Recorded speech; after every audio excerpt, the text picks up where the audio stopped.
یہاں میں ایک علمی نقطے کی بات بتا دوں، کیونکہ میں کوشش کرتا ہوں کہ جب بیان کروں تو کچھ طب سے متعلق جو معلومات ہیں نا، ڈاکٹری معلومات، وہ بھی تھوڑی دے دیا کروں۔ یہ ذہن میں رکھیں کہ آج کل جو خواتین جلدی بوڑھی ہو جاتی ہیں، اس کی وجہ یہ ہے کہ خواتین ولادت کے عمل سے کم گزرتی ہیں۔ ولادت کے عمل سے جو عورت گزرتی ہے وہ دیر تک جوان رہتی ہے، وہ بوڑھی دیر سے ہوتی ہے۔ سمجھ میں آ رہی ہے بات؟ یہ جو میڈیا نے مشہور کر دیا نا، جس کے 12 بچے ہیں، ہائے مر گئی، وہ نہیں مرتی، وہ دیر تک جوان رہتی ہے۔ اور جس کے بچوں میں وقفہ زیادہ ہو پیدائش کے بعد، ایک بچہ پیدا ہوا پھر 4-6 سال کے بعد دوسرا ہو رہا ہے، وہ جلدی بوڑھی ہو جاتی ہے۔ اس کی سائنٹیفک لاجک بھی بتا دوں آپ کو، یہ میں نہیں کہہ رہا، یہ یورپ کے بڑے بڑے ڈاکٹر یہ بات کرتے ہیں۔ آپ کو معلوم ہے کہ یورپ امریکہ میں جو خواتین 40 سال کے بعد جتنی بھی خواتین ہیں، اکثر کو وٹامن D3 کے انجیکشن لگتے ہیں۔ D3 کا انجیکشن ہوتا ہے کیلشیم، ہڈیوں میں کیلشیم ختم ہو رہا ہوتا ہے، اس کیلشیم کی کمی کو پورا کرنے کے لیے۔ سمجھ رہے بات کو؟ کیوں لگتا ہے؟ اس لیے کہ وہ ولادت کے عمل سے کم گزرتی ہیں، ان کے یہاں 2-4 سے زیادہ بچے نہیں ہوتے، تو ان کی ہڈیاں بوسیدہ ہونا شروع ہو جاتی ہیں۔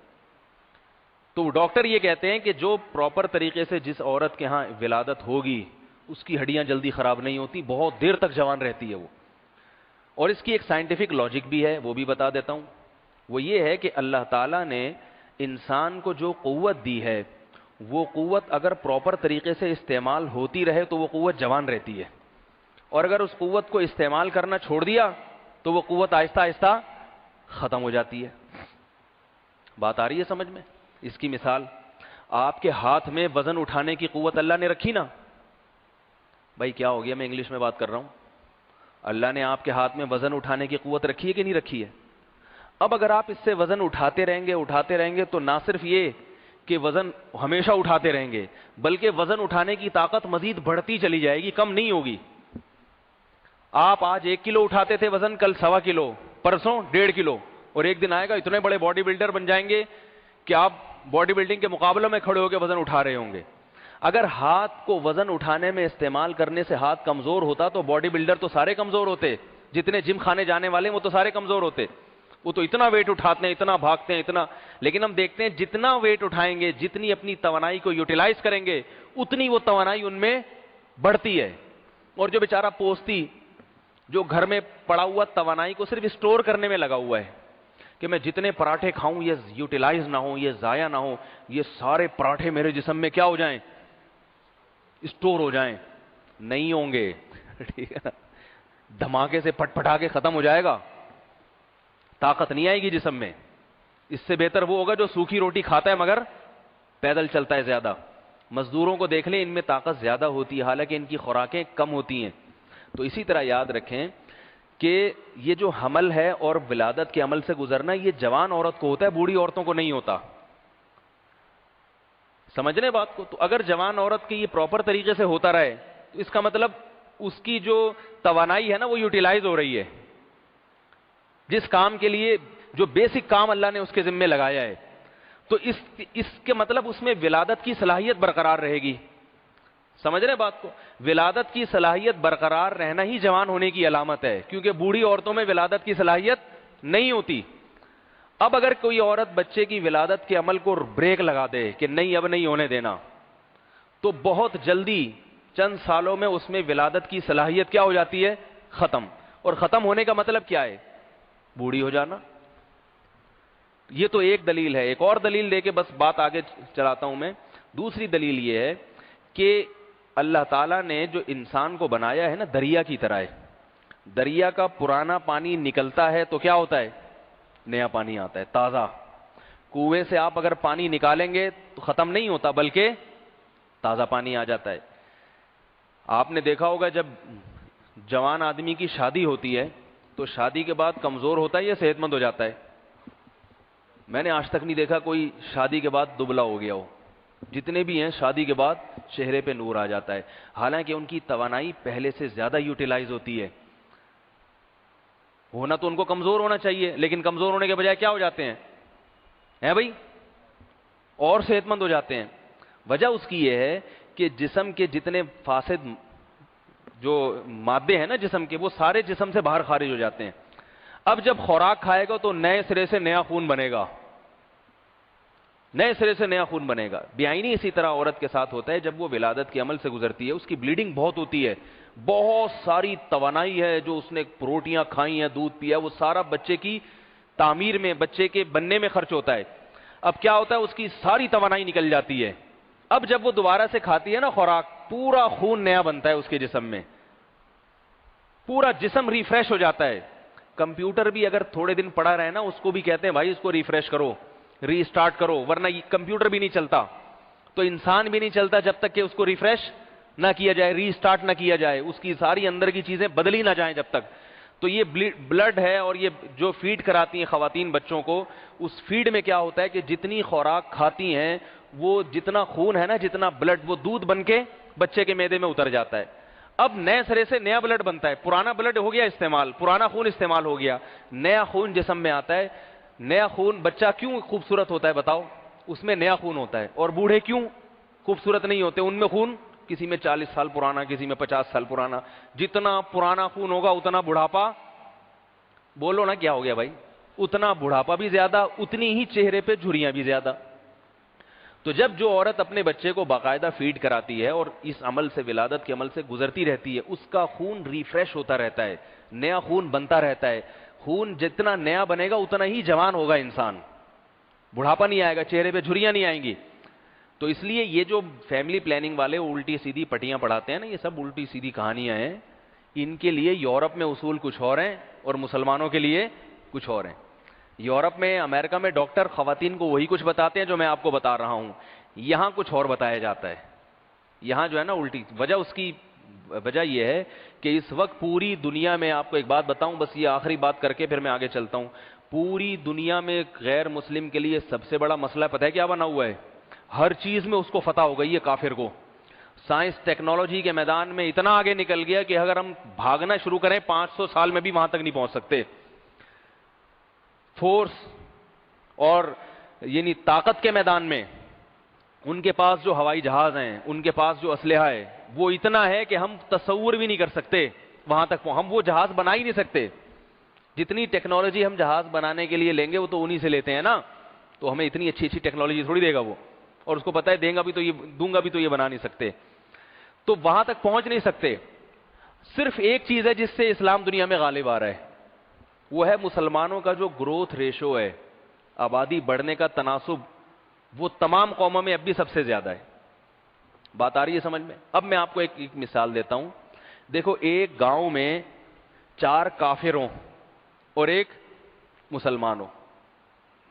4 ارب دنیا میں کافر ہیں اور 1 ارب مسلمان ہیں. تو کسی گاؤں میں 4 کافر ہوں، گاؤں کیا بلکہ ایک جگہ ہے جہاں 4 کافر رہتے ہیں اور ایک کیا رہتا ہے؟ مسلمان. تو مسلمان تو بیچارہ دب کے رہے گا نا ان سے. کیا خیال ہے؟ یہ مسلمان کو تبلیغ کرتا ہے، یہ نہیں مانتے، بولتے ہیں تو تبلیغ کی ہے تو تجھے ہی ہم چاقو سے مار کے ہلاک کر دیں گے. اب اس کو پتہ ہے نہ میں تبلیغ کے میدان میں غالب آ سکتا ہوں. اب یہ مسلمان کے بچے کتنے ہوئے؟ 4. ایک بات کر رہا ہوں. اور ان 4 کافروں کے کتنے ہوئے؟ 1. جیبوں پر نظر رکھیں، سمجھ رہے ہیں بات کو؟ جیب کترے بعض دفعہ آتے ہیں ایسے لوڈ شیڈنگ کے ٹائم میں. تو اس 4 کافر کے کتنے ہو رہے ہیں؟ 1. اور مسلمان کے کتنے ہو گئے؟ 4. 20 30 40 سال کے بعد جب یہ مسلمان مرے گا اور وہ 4 کافر مر جائیں گے، تو 4 کافر ہوں گے اور 4 مسلمان. نہیں یہی بات سن. پھر ان 4 مسلمانوں میں سے ہر ایک کے 4 تھے، ٹھیک ہے، اور ان میں سے 1 کے کتنے تھے؟ 1. 16 مسلمان ہوں گے اور 4 کافر ہوں گے. اب وہ 4 کافر سائنس اور ٹیکنالوجی میں کتنے بھی آگے کیوں نہ ہوں، لیکن وہ کوئی کام ان سے پوچھے بغیر نہیں کر سکتے، کیونکہ 16 اور 4 اور پھر یہی اگلے 2-4 نسلوں میں کیا ہو جائے گا. یہ چیزیں ہم نہیں سمجھتے مگر کافر سمجھتا ہے. اس لیے ان کی رپورٹ یہ ہے کہ مسلمانوں کی آبادی کا ریشو جس تناسب سے بڑھ رہا ہے، دیکھو تبلیغی جماعتیں بھی کام کر رہی ہیں، مگر یہ ایک بات یاد رکھو، تبلیغ والوں کی محنت سر آنکھوں پر، خانقاہوں کی محنت سر آنکھوں پر، ان تمام مدارس کی محنت سر آنکھوں پر، ان تمام محنتوں کو ایک طرف رکھا جائے پھر بھی کفر کے بڑھنے کی رفتار زیادہ ہے. آئی بات سمجھ میں؟ ہم تو اس پہ خوش ہوتے ہیں نا بھئی تبلیغ والوں نے اتنی محنت کی، یہاں 20 آدمیوں کو نمازی بنا دیا، بہت اچھی بات ہے، لیکن اگر آپ حقائق پہ غور کریں تو 20 تو بے نمازیوں کے بچے پیدا ہو جاتے ہیں. آبادی کے ریشو کے لحاظ سے 20 آدمیوں کا ایک سال میں نمازی بن جانا کچھ بھی نہیں ہے، بے نمازیوں کا ریشو زیادہ ہو رہا ہے. یہ تو ہم کہتے ہیں بھائی 20 سال پہلے الفلاحیہ میں 4 آدمی ہوتے تھے، اب مسجد بھری بھی ہوتی ہے.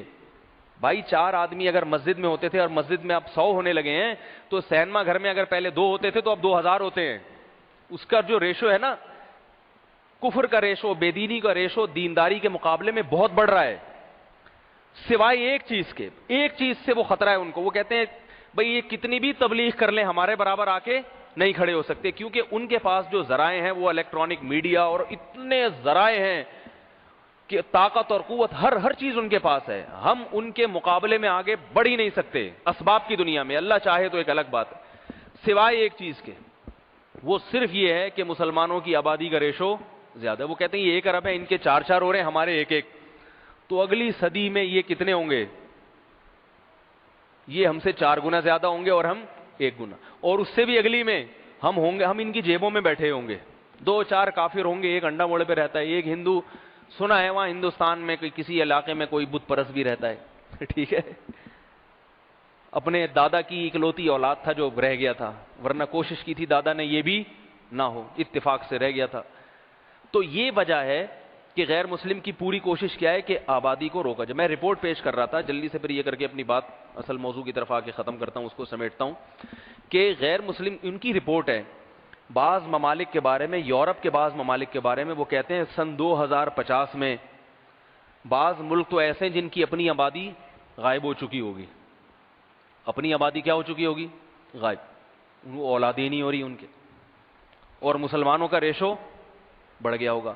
ہندوستان میں یہ رپورٹ ہے کہ 2050 میں مسلمان ہندوؤں کے مقابلے میں کم از کم بھی آدھے تو ہوں گے، اتنا بڑھ رہے ہیں مسلمان. تبھی آپ کو پتہ ہے ہندوؤں کی جو تنظیمیں ہیں وہ مسلمانوں کی نسل کشی کی باتیں کر رہی ہیں کہ ان کو ایسا انجیکشن لگاؤ ان کے یہاں بچے نہ ہو، ایسے زبردستی ٹھوکو ان کے ٹکٹ. بی بی سی پہ رپورٹیں آ رہی ہیں، وہاں کی جو متعصب تنظیمیں ہیں وہ یہ چاہ رہی ہیں کہ مسلمانوں پر قانون بنایا جائے کہ یعنی ان کو جیسے پولیو کے قطرے ہمارے یہاں پینا ضروری ہے نا، جو نہیں پیے تو دائرہ اسلام سے خارج ہے وہ، تو ایسے ہی وہ کوشش کر رہے ہیں کہ بھئی ایسا قانون بناؤ کہ جو مسلمان اپنے ٹیکہ نہیں لگوائے گا، نس بندی نہیں کرے گا، وہ ہندوستان سے خارج، اسے ہندوستان میں رہنے کا حق نہیں. یہ کوششیں ہو رہی ہیں، صرف اس لیے ہو رہی ہیں ان کو پتہ ہے کہ بھائی جتنا مرضی کر لو ریشو کن کا؟